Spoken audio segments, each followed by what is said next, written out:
Hello student, KCNIT group of institute के official YouTube channel पर आपका स्वागत है। आज के टॉपिक पे हम देखने वाले हैं कि सीमेंट की मैन्युफैक्चरिंग कैसे होती है, कैसे कैसे सीमेंट हम बनाते हैं, क्या क्या इसमें इंग्रेडिएंट होते हैं, ये सब हम आज के इस वीडियो पर देखने वाले हैं। सीमेंट एक्चुअली में ये हमारे लाइम का एक सब्स्टिट्यूट प्रोडक्ट है। लाइम को रिप्लेस करने के लिए एक नई टेक्नोलॉजी से, एक नई मैन्युफैक्चरिंग प्रोसेस से हम सीमेंट को बनाते हैं।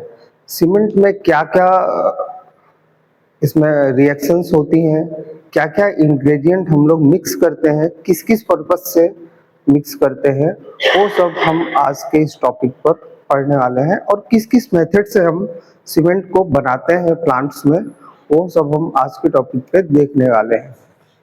बेसिकली जो हमारा आज का टॉपिक है वो है सीमेंट।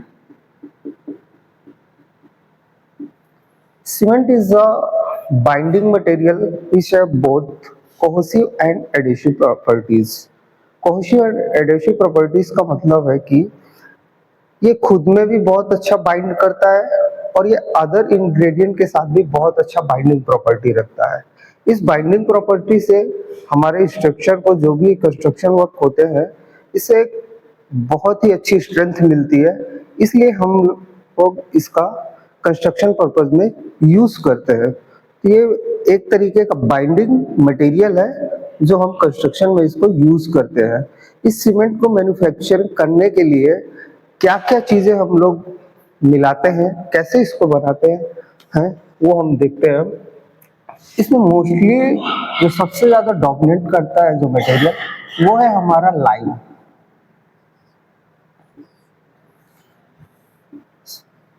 सिक्सटी to 65% हम लोग लाइम का यूज करते हैं। इस लाइम के साथ साथ इसमें और भी जो अदर इंग्रेडिएंट मिक्स करते हैं, उसमें जैसे कि हमारा हो गया सिलिका। इसकी क्वांटिटीज को हम अप्रोक्सीमेटली 17 से 20% तक एक सीमेंट के अंदर रखते हैं।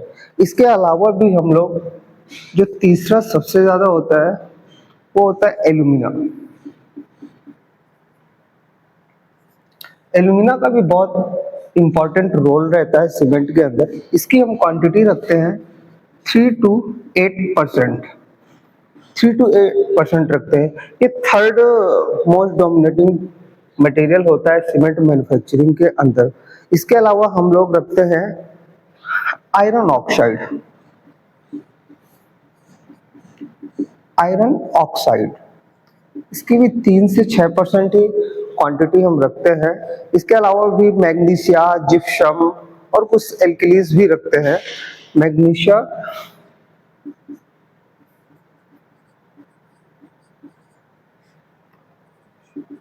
इसकी क्वांटिटी हम 2 से 5% तक रख लेते हैं। और छठा एक होता है हमारा एल्कलीज। इसकी हम ज्यादा क्वांटिटी नहीं रखते क्योंकि ये हमारे लिए हार्मफुल मटेरियल की तरीके से होता है। एक हमारा होता है जिप्सम। जिप्सम बहुत ही इंपॉर्टेंट रोल प्ले करता है और इसकी क्वांटिटी 1 से 3% तक रखते हैं। सीमेंट मैन्युफैक्चरिंग में सीमेंटिंग प्रॉपर्टी के अंतर्गत जिप्सम का बहुत ही इंपॉर्टेंट रोल होता है और ये एज अ रिटार्डर काम करता है सीमेंट के अंदर। इन सभी को मिक्स करके मैन्युफैक्चरिंग प्रोसेस के अंदर मिक्स करके 4 तरीके के बोगस कंपाउंड फॉर्म्स होते हैं। इन्हीं सभी कंपोनेंट से जो कि रेडी होते हैं, जिनको हम लोग बोलते हैं ट्राई कैल्शियम एल्यूमिनेट, एक होता है हमारा tetra calcium aluminoferrite, and third is C3S and fourth is C2S।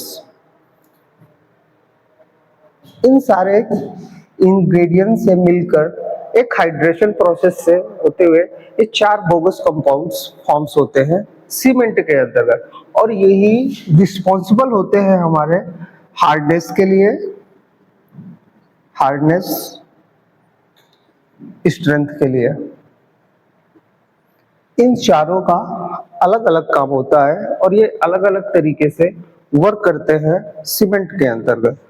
इन्हीं चार बोगस कंपाउंड से ही हमारे स्ट्रक्चर को स्ट्रेंथ मिलती है और बाइंडिंग प्रॉपर्टी भी मिलती है।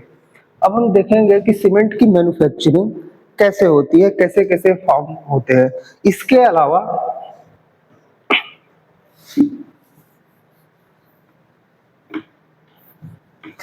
अलावा सीमेंट हमारा दो तरीके के मटेरियल से मिलकर के बनता है, जो इन्हीं को ही क्लासिफाई करता है एक तरीके से। जैसे कि हमारा एक होते हैं आर्जिलिसियस मटेरियल एंड सेकंड जो होते हैं वो हमारे होते हैं कैल्सीरियस मटेरियल। इन दो प्रकार के मटेरियल से मिलकर के सीमेंट बनता है। आर्जिलिसियस के अंदर देखेंगे हम लोग शेल और क्ले का यूज करते हैं, और कैल्सीरियस के अंदर हम लोग लाइम का यूज करते हैं। मतलब एक तरीके से लाइम जो होता है ना, लाइम हो गया एंड देन चौक हो गया, ये कैल्सीरियस मटेरियल होते हैं और ये हमारे आर्जिलिसियस मटेरियल होते हैं। यहाँ से इस क्ले से हमको सिलिका मिलती है, जो मोस्टली स्ट्रेंथ के लिए रिस्पॉन्सिबल होती है सीमेंट के अंदर। इन्हीं इंग्रेडिएंट को मिक्स करके फिर हम लोग सीमेंट की मैन्युफैक्चरिंग करते हैं। तो ये देखते हैं सीमेंट की मैन्युफैक्चरिंग कैसे होती है।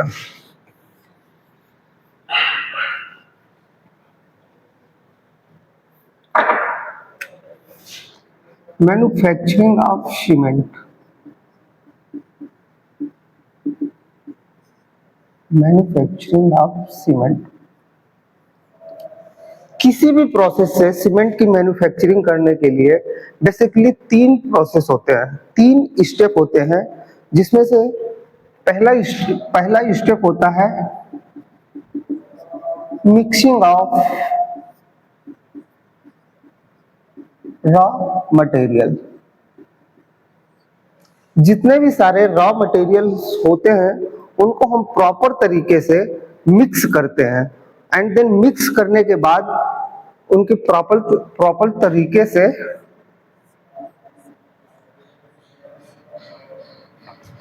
ग्राइंडिंग करते हैं।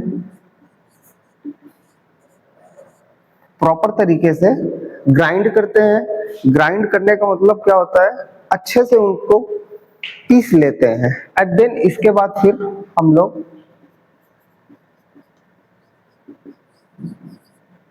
बर्निंग करते हैं। अच्छे हाई टेम्परेचर पर ले जा करके इन सारे रॉ मटेरियल्स को बर्न करते हैं, देन फिर उसके बाद कूल डाउन करते हैं। कूल डाउन करने के बाद पैक करके सीमेंट को भेज दिया जाता है कंस्ट्रक्शन साइट पे। इन तीन स्टेप में हम पूरी सीमेंट की मैन्युफैक्चरिंग प्रोसेस को देखेंगे। सीमेंट मैन्युफैक्चरिंग के दो प्रोसेस होते हैं, एक होता है हमारा dry process and second one wet process. Dry process में हम पानी का यूज नहीं करते हैं और वेट प्रोसेस में हम लोग पानी का यूज करते हैं। यही बेसिक डिफरेंस होता है ड्राई प्रोसेस में और वेट प्रोसेस में। यहाँ पर आज हम लोग देखेंगे ड्राई प्रोसेस में सीमेंट मैन्युफैक्चरिंग कैसे करते हैं।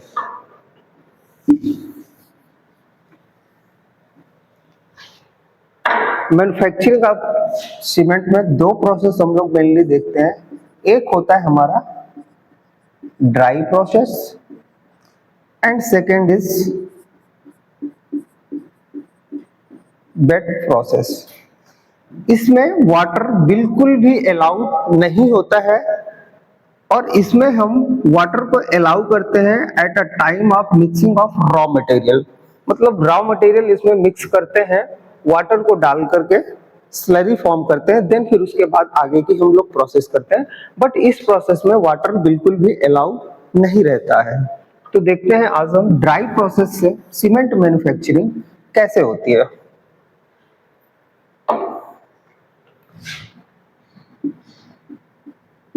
Dry process